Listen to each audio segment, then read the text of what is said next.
Welcome to the channel. Love sci-fi? Subscribe, like, and share the journey.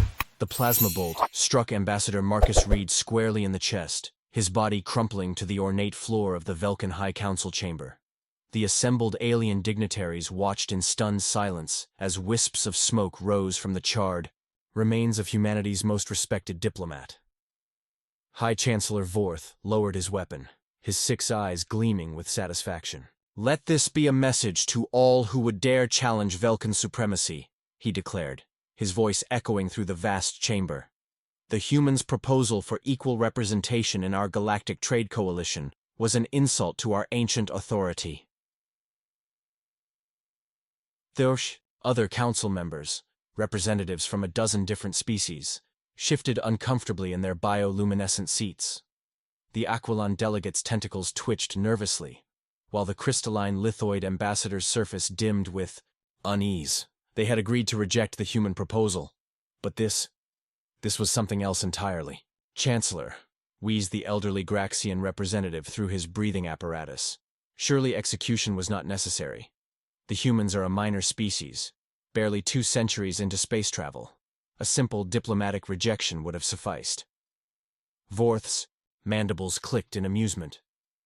"The humans needed to understand their place. They come to us with their crude technology and primitive ships, demanding equality with civilizations that have ruled the stars for millennia. Their envoy spoke of human ingenuity and adaptive capabilities, as if such things mattered against our superiority. The holographic recording of the execution would be transmitted to Earth within hours, Vorth knew. The humans would receive their answer loud and clear. The galaxy belonged to the established powers, and there was no room for upstart species with delusions of grandeur. What Vorth and his council didn't understand was that Marcus Reed had been more than just an ambassador. He had been a father, a veteran of the Solar Defense Force, and most importantly, he had been loved by billions of humans who had watched him represent their species with dignity and hope. Back on Earth, the news of Reed's execution spread like wildfire through the neural networks. President Anderson stood before the emergency assembly, her face carved from stone. "Ladies and gentlemen," she began, her voice barely above a whisper. 3 hours ago, Ambassador Reed was murdered in cold blood while attempting to secure fair trading rights for our colonies. The assembly erupted in outrage, but Anderson raised her hand for silence. "The Velkin High Chancellor has made his position clear. They see us as insects to be crushed underfoot. They believe our technology is primitive, our military weak, our resolve untested." She paused, letting the weight of her words settle over the room. "They are about to learn how wrong they are." Admiral Kane, head of the Human Defense Fleet, stepped forward. His scarred face bore the marks of countless battles in the outer colonies. "Madam President, our fleets are ready. Operation Nightfall can begin within the hour." Anderson nodded slowly. For months, humanity's greatest minds had been working on something the aliens couldn't imagine. Something that would demonstrate exactly why humans had survived ice ages, world wars, and the journey to the stars.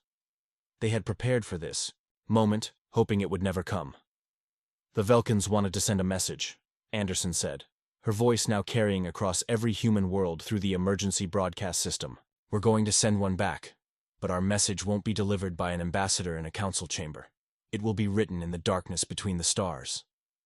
The die was cast. Humanity's response would be swift, decisive, and utterly without mercy. Within hours of President Anderson's declaration, the human colonies throughout the Terran sector began to move with mechanical precision. On Mars, the shipyards that had been quietly building vessels for colonial defense suddenly revealed their true purpose. Sleek black ships, their hulls absorbing light like hungry shadows, emerged from hidden underground facilities. Admiral Kane stood on the bridge of the flagship Retribution, watching as the armada assembled. Each vessel was a masterpiece of human engineering. Not the crude, blocky ships the aliens expected, but elegant predators designed for one purpose: silent, devastating warfare. "Status report, Commander Brooks," Kane ordered. "All fleet groups report ready, sir," Brooks replied, her fingers dancing across the holographic displays. "Ghost Fleet Alpha, 47 stealth destroyers, Phantom Wing, 62 reconnaissance drones equipped with quantum scramblers. The Silence Battalion. 30 heavy cruisers with zero-point energy dampeners. Kane nodded. The aliens had dismissed human technology as primitive because they had only seen what humanity wanted them to see. While the Velkans and their allies flaunted their massive, gleaming warships like peacocks displaying their feathers. Humans had been perfecting the art of invisible warfare. And the special projects? Kane asked. Brooks smiled grimly. The Erebus stations are in position around all major Velkan worlds. The Shadow Protocol is ready to activate on your command. Light years away, on the Velkan homeworld of Velkris, High Chancellor Vorth was entertaining his fellow council members at a victory celebration. The execution of the human ambassador had been broadcast throughout the galaxy, reinforcing Velkan dominance. Lesser species had already begun sending tribute, eager to avoid the humans' fate. To think they called themselves the United Terran Republic, Vorth laughed, his compound eyes glistening with intoxication. What can a species achieve in 2 centuries that the Velkan Empire hasn't perfected in 20,000 years? His guests murmured agreement, though some looked uncomfortable. The lithoid ambassador Prax finally spoke up. Chancellor, my people's crystalline network has detected some unusual quantum signatures in the outer systems. Our sensors are being interfered with in ways we don't understand. Vorth waved a dismissive hand. Human desperation, nothing more. They're probably trying to jam our communications with their primitive technology. Let them struggle in the darkness while we feast in the light. But Prax's concern was justified. Throughout Velkan space, tiny objects no larger than grains of sand had been drifting through their sensor networks for months. The Velkans' sophisticated detection systems, designed to spot massive warships and energy signatures, completely missed these microscopic infiltrators. Each grain was a miracle of human nanotechnology, a self-replicating surveillance system that had been quietly spreading through every major star system in the galaxy. They were humanity's eyes and ears, reporting back on ship movements, defensive positions, and communication protocols. On Earth, in the deepest bunkers beneath the Himalayan mountains, teams of strategists had been analyzing this data for months. They knew the location of every Velkan ship, the rotation of every defensive patrol, the schedule of every supply convoy. Most importantly, they knew exactly when the Velkan fleet would be at its most vulnerable. Phase 1 begins in 6 hours, Admiral Kane announced to his fleet commanders. Remember, this isn't just about revenge for Ambassador Reed. This is about sending a message that will echo through the galaxy for 10,000 years. Humanity will not be dismissed, overlooked, or underestimated ever again. The human ships began to move, their stealth systems engaged, sliding through space like shadows given form. They had learned from humanity's greatest predators, not the loud, charging beasts that announced their presence, but the silent hunters that struck from darkness. The Velkans were about to discover that humans had never been the primitive species they appeared to be. They were something far more dangerous. An entire civilization that had been quietly preparing for war while pretending to seek peace. The human fleet moved through the void like a plague of darkness, their ships' hulls absorbing every photon that touched them. Admiral Kane watched the tactical display as his armada approached the outer edges of Velkan space, where the first target waited. Outpost Gamma 7, a massive military installation that monitored traffic into the core systems. Distance to target? Kane asked. 12 million kilometers in closing, reported Lieutenant Park from the navigation station. All ships maintaining silent running. The nanoprobes confirm no change in enemy patrol patterns. Kane had to admire the aliens' arrogance. The Velkans maintained their defensive positions exactly as they had for decades, never considering that someone might have been watching, learning, planning. Their patrol ships moved in predictable patterns.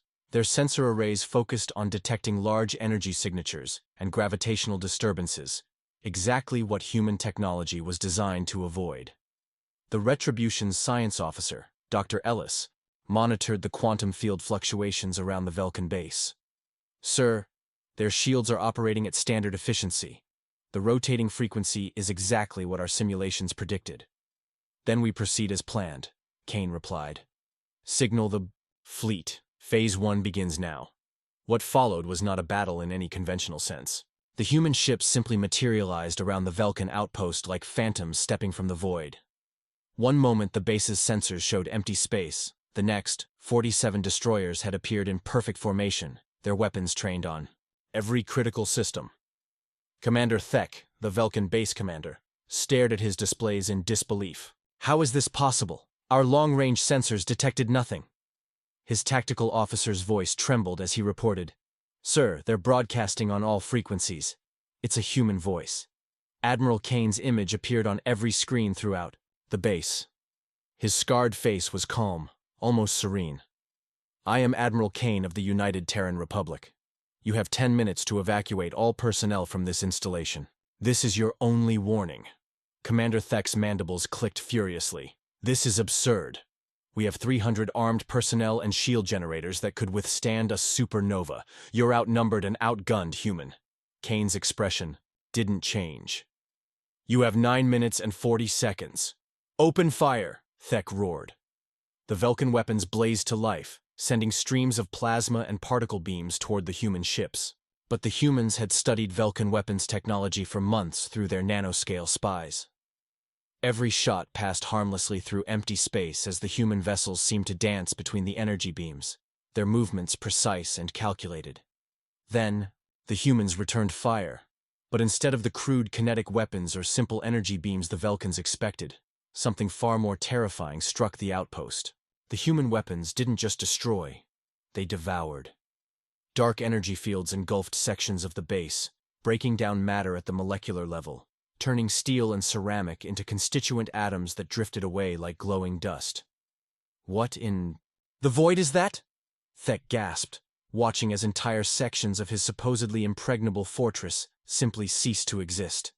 The evacuation alarm wailed throughout the base as Velkin personnel fled to escape pods. They had never encountered weapons that could unmake matter itself, technology that seemed to violate the fundamental laws of physics as they understood them. 7 minutes remaining, Kane announced calmly. But the most disturbing thing wasn't the weapons. It was the silence. There were no human battle cries, no threats or demands.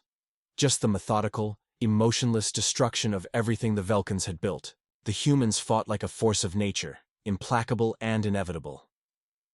As the last evacuation pod jettisoned from the crumbling base, Commander Thek sent a desperate message toward the Velkin homeworld. "Unknown human fleet has destroyed Gamma 7. Weapons technology beyond our understanding. They're not the primitive species we believed. I repeat, the humans are not what they seem."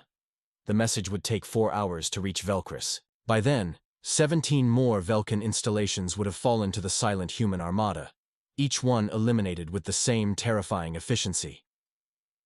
Admiral Kane watched the tactical display as Outpost Gamma 7 became nothing more than expanding debris. "Signal the fleet," he ordered. "Phase 2 commences immediately.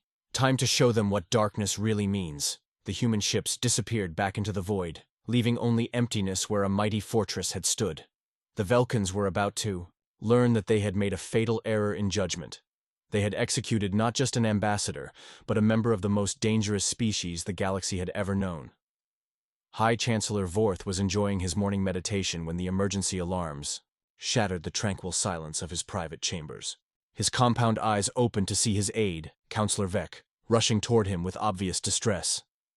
"Chancellor, we're receiving reports from across the outer territories," Vec gasped, his breathing apparatus wheezing with anxiety.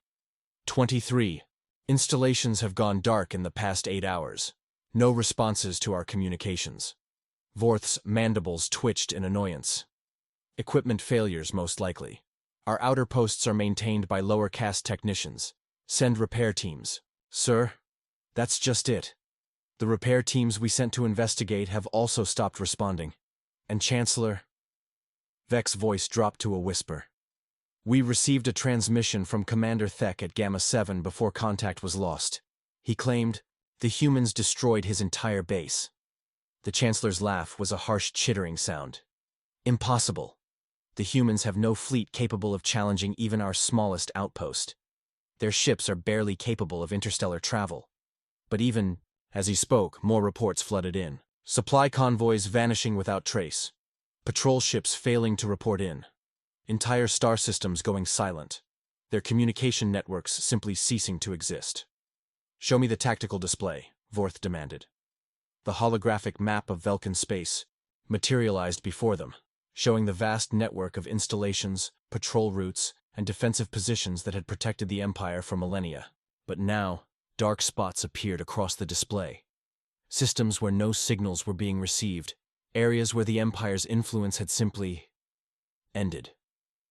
By the void, Vorth whispered. It's like a plague of darkness spreading through our territory.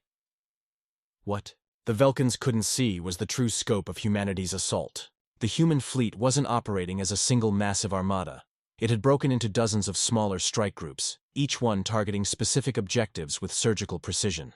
They moved through space like wolves through a forest, appearing from nowhere, eliminating their targets, and vanishing before reinforcements could arrive.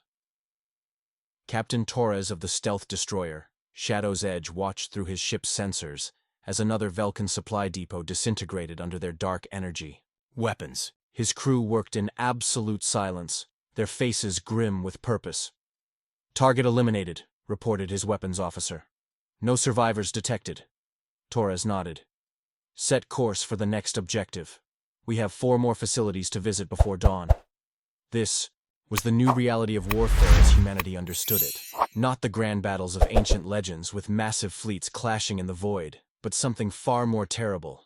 Systematic, methodical extermination carried out with the efficiency of an assembly line. The humans had studied every species in the galaxy, learning their psychology, their fears, their weaknesses. They knew that the Velkans prided themselves on their military might, their ability to project power across vast distances. So humanity had chosen to demonstrate the opposite. That distance meant nothing, that no position was safe, that their most powerful enemy could be rendered helpless without ever seeing their attackers. On Velkris, emergency sessions of the High Council convened around the clock. Representatives from allied species demanded answers, their voices rising in panic as reports continued to pour in. 67 installations destroyed in 24 hours, reported General Korth, the Velkan military commander. Our defensive fleets are responding, but they're finding nothing but debris fields. Whatever the humans are using, it's beyond our ability to detect or counter. The Aquilon delegate's tentacles writhed in agitation. This is madness. How can a species barely 2 centuries old possess such capabilities? The Lithoid ambassador, Prax, had been analyzing the attack patterns through his species' crystalline network. The precision is unlike anything I've encountered. They're not just destroying our facilities. They're targeting specific systems to maximize psychological impact. This isn't random destruction. It's calculated terror. High Chancellor Vorth felt a cold chill run through his carapace. For the first time in his long life, he was beginning to understand that perhaps the humans hadn't come to the council chamber as supplicants begging for recognition. Perhaps they had come as equals, offering partnership to species who were too arrogant to recognize the gesture. Send a message to the human homeworld, he ordered. Offer negotiations. Surely they'll accept reasonable terms. But the communication array technician shook his head. Sir, we can't. The quantum relay stations that connect us to Sol system, they were among the first targets destroyed. We have no way to contact Earth. The darkness was spreading, and the Velkans were beginning to realize that they were trapped in a web of their own making. Cut off from the outside galaxy by an enemy they had fatally underestimated.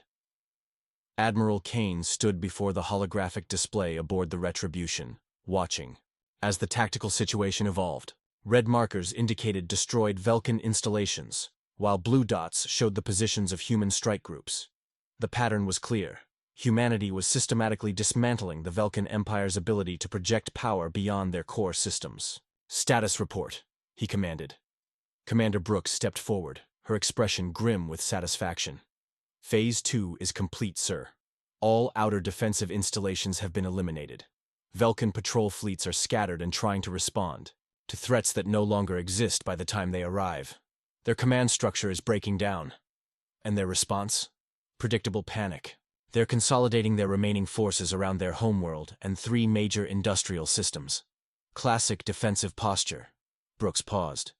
Sir, we're also detecting increased chatter about attempting to contact other major powers in the galaxy, the hegemony, the Crystal Consortium, even the Hive Collective. Kane nodded.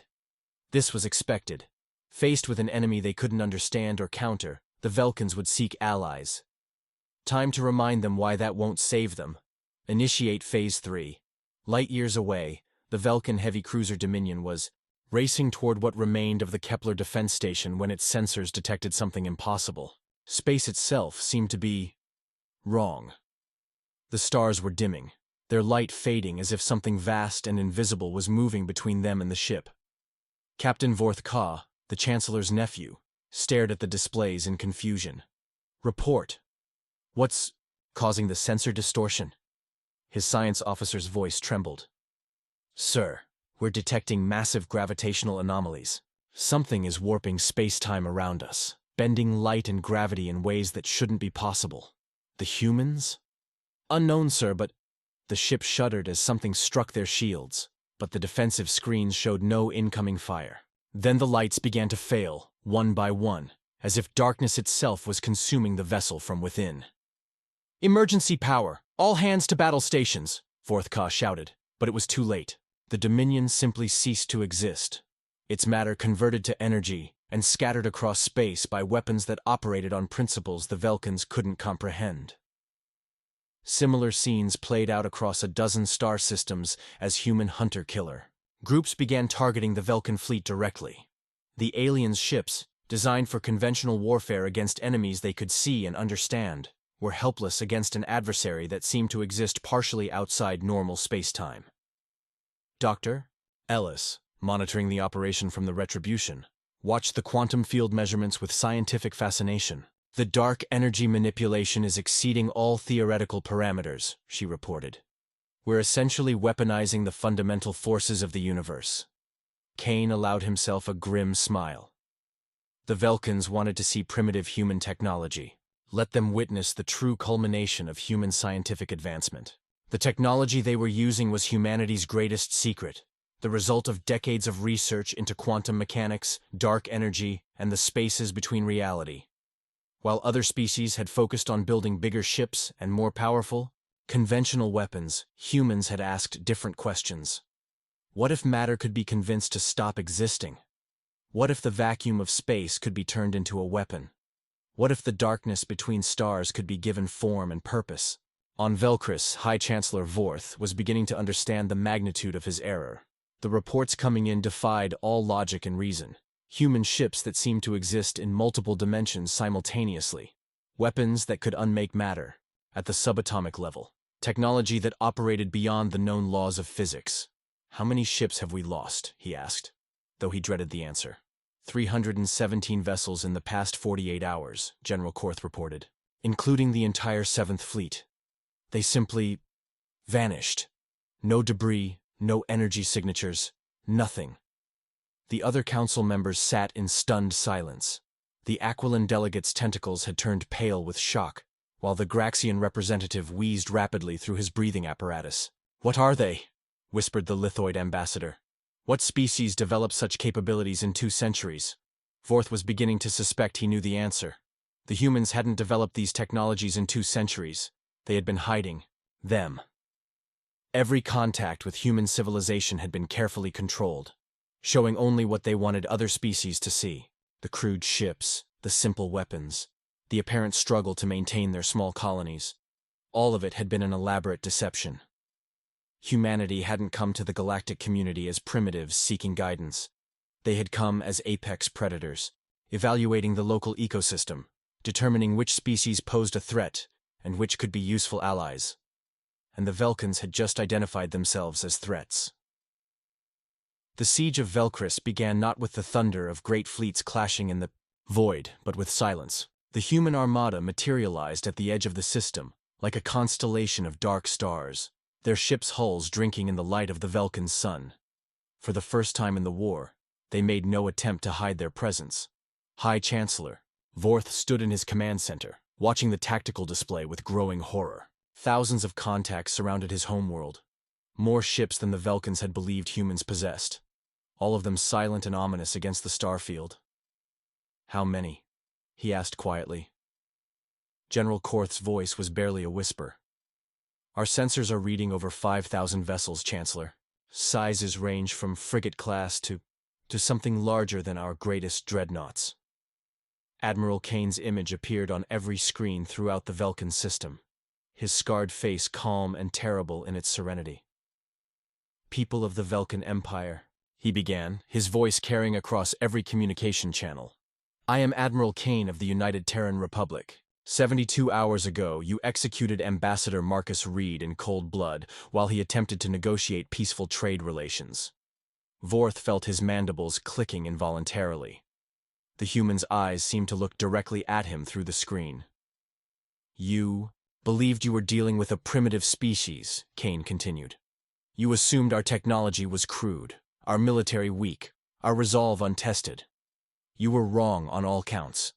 We have spent decades preparing for the possibility that galactic civilization might not welcome us peacefully. Today, you will learn the price of that preparation." The Chancellor stepped forward, activating his own transmission. "Admiral Kane, we are prepared to negotiate. Surely the death of one individual doesn't warrant this level of—" "One individual?" Kane's voice cut through the Chancellor's, words like a blade. Ambassador Reed was a father of 3, a veteran who served his species with honor, and a man who believed that all sentient species could coexist peacefully. You murdered him not for any crime, but to send a message about human worthlessness. Today, humanity sends a reply.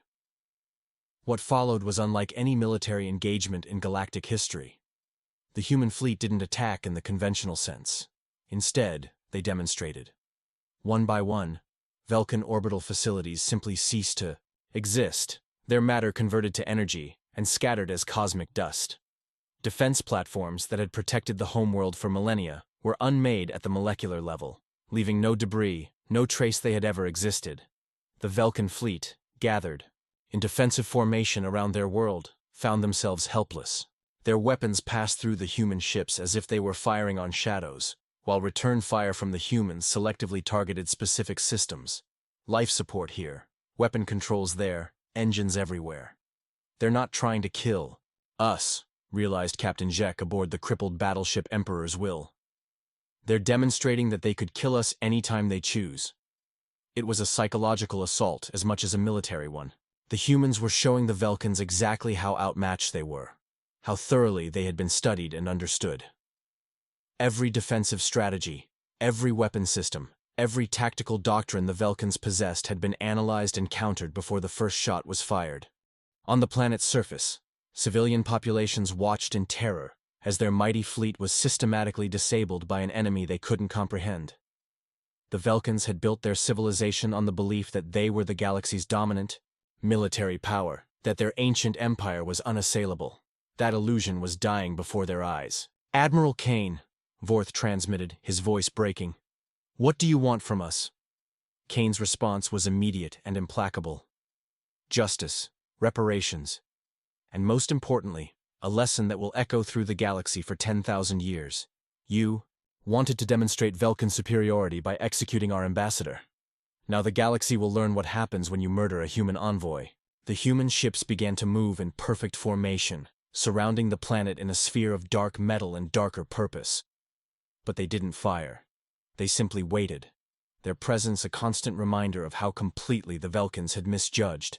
"Their enemies, we surrender," Vorth whispered into his communicator. "No," Kane replied. "Surrender implies this was a war between equals. This is a correction of a grave error in judgment. Your empire will be dismantled. Your military will be dissolved. Your leaders will stand trial for the murder of a diplomatic envoy.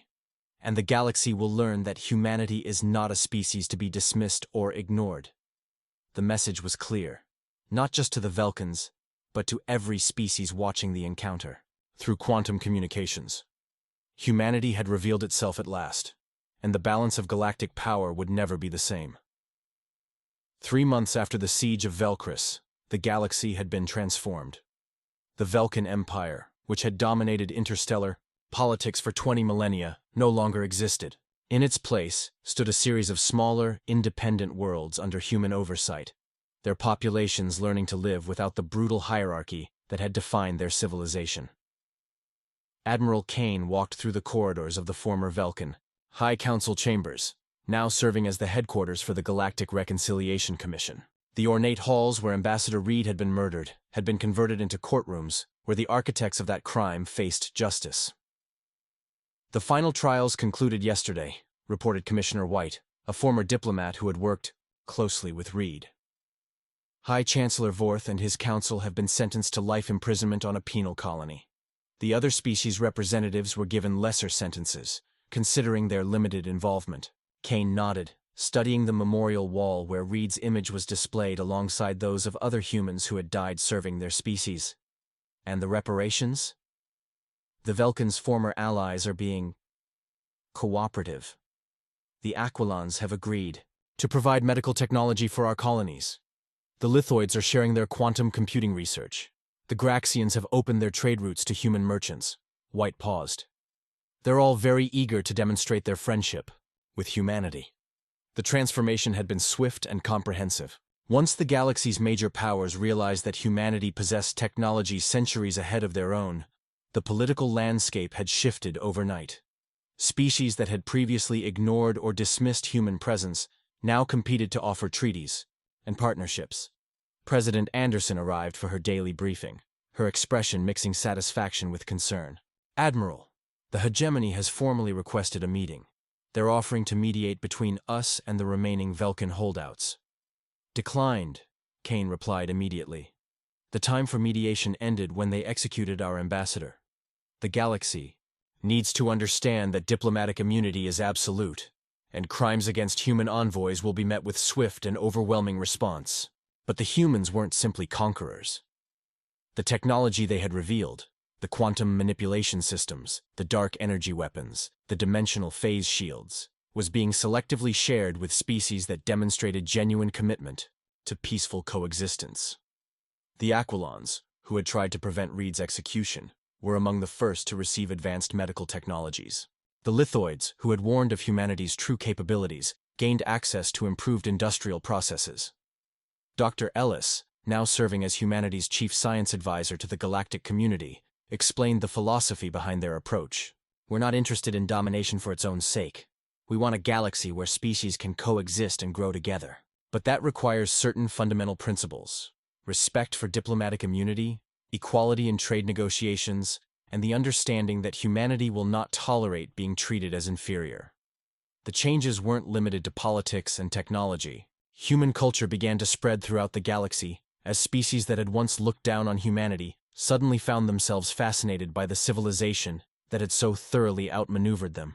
Human art, literature, and philosophy were studied with new respect, as beings who had dismissed human achievements as primitive suddenly realized the depths they had missed. On Earth, a new monument was erected in Ambassador Reed's honor.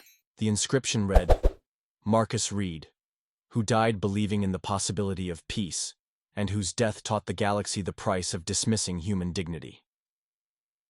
Admiral Kane stood before that monument as the sun set over the capital, reflecting on how much had changed. Humanity was no longer the junior partner in galactic civilization, begging for recognition and equal treatment. They were the arbiters of a new order, one built on mutual respect rather than ancient hierarchies. "Sir?" Commander Brooks approached with the latest intelligence reports. "The Hive Collective has requested formal diplomatic relations. They're offering to share their biotechnology in exchange for our quantum field generators." Kane smiled grimly. "Schedule the meeting, but make sure they understand the terms. Full diplomatic immunity for our envoys, equal representation in all negotiations, and absolute respect for human territorial sovereignty. And if they refuse?" Kane's gaze drifted back to Reed's memorial. "Then they'll learn what the Velkins learned. Humanity tried diplomacy first. We offered partnership and cooperation. But when our ambassadors are murdered, when our species is dismissed as primitive, when our right to exist as equals is challenged." He paused, watching the last light fade from the sky. The galaxy discovers that humans are far more dangerous as enemies than we ever were as friends. The age of human subjugation was over. The galaxy had a new apex predator, and it wore the face of justice.